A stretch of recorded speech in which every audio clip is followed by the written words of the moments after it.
So in this video, I'm going to be going over the hand rankings for poker. I'm not going to be explaining any of the rules or any strategy. I'm going to be saving that for a different video.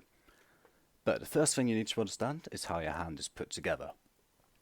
So there are 5 community cards which are face up on the board, and you also have the 2 cards in your hand.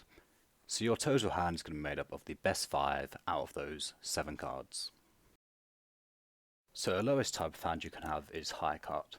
Now you have high card whenever you don't have any of the other hands that I'm going to mention later on.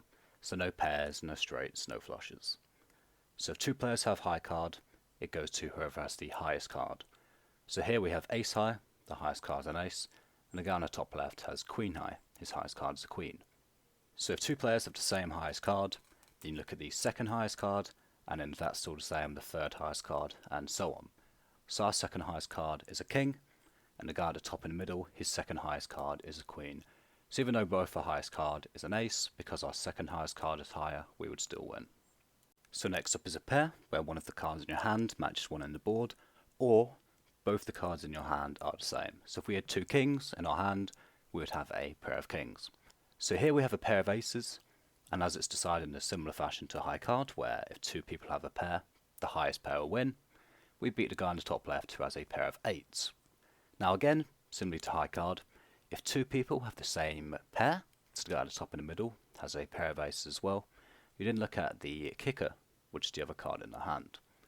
So our kicker is a king and is higher than his queen, so we would actually win that hand regardless.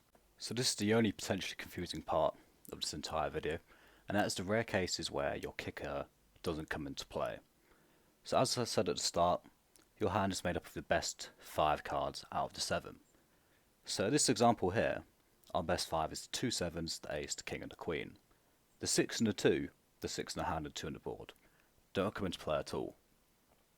And the same goes for our 2 opponents with the 5 and the 4 in their hands, they don't come into play at all. So because everyone has the exact same best hand, everyone ties for this hand. So that's a little confusing, but it's worth understanding before moving on. So 2 pairs pretty self-explanatory. It's simply where you have 2 different pairs. And if 2 people have 2 pair, look at the highest pair first.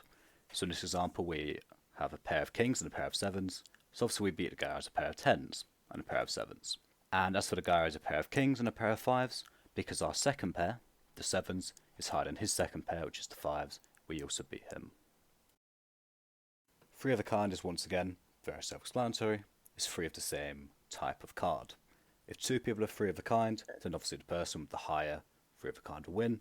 So in this case our 3 kings beats the 3 5s and 3 7s. A straight is 5 cards in a row of any suit. So in this example we have a 5 to 9 straight, the guy in the top left has 3 to 7, and the guy at the top middle has 4 to 8.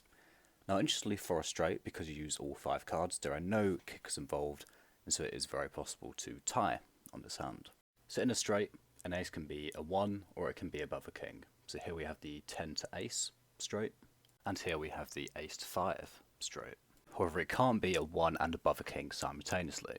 So this isn't a straight, you can't have jack, queen, king, ace 2. So next is a flush, which is 5 cards of the same suit. So if 2 players have a flush, it will go to whoever has the highest card. So here we have the ace high flush because we have the ace of spades, and he has a king high flush because his highest spade is a king. Now if 2 players have a flush, they actually have to be the same suit. All suits are exactly the same in poker, it makes no difference. So a full house is the last sort of realistic hand that you'll actually see most games. Essentially it's 3 of one kind and 2 of another. So if 2 people have a full house, you first of all look at the 3 of a kind, and then if that's the same, you look at the 2 of a kind. So here we have 3 kings and 2 8s, so obviously we beat the guy who has 2 8s and 3 7s, and we also beat the guy who has king 8, because his full house is 3 8s and 2 kings. Because his 3 8s is lower than our 3 kings, we will beat him as well. So the next 3 hands are they're so rare that it's actually quite a big deal. One of them does come up. If you're only playing once or twice a week, you're probably only going to see quads every 2 or 3 months, if that. But quads is very self-explanatory. It's just 4 of a kind of the same card, and once again, a higher 4 of a kind on the exceptionally rare case that there are 2 quads at the same time, a higher 4 of a kind will be a lower 4 of a kind. So here we have 4 8s against 4 7s. So next is a straight flush, and again, if you're only playing once or twice a week, you'll probably only see one of these a year, maybe even less often than that. So it's simply a straight where all the cards are of the same suit, and in the essentially impossible chance that there are 2 straight flushes at the same time, the higher one will win. But you'd have to be extremely unlucky to be the guy with the lower straight flush. And the final hand is a royal flush, which is an ace high straight flush. Now obviously if you get this, you're guaranteed to win. No one can even tie with you. But it is extremely rare. In fact, if you were to deal out 7 cards yourself, right now, the odds of a royal flush coming up are about 1 in 31,000.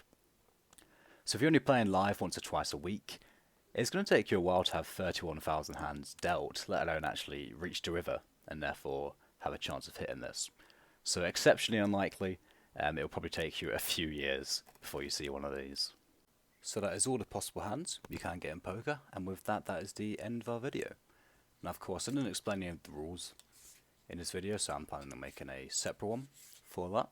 And then after that I'm planning on making a series that's basically just covering kind of beginner strategy. So a full course on just about everything in the game. So how often you should bet, what kind of cards you should be playing, how much you should be betting, etc. So it's all going to be in separate videos, so if that is something you're interested in, feel free to subscribe and that will get to you as soon as it's made. But other than that, thanks for watching and I'll see you for a new video next week.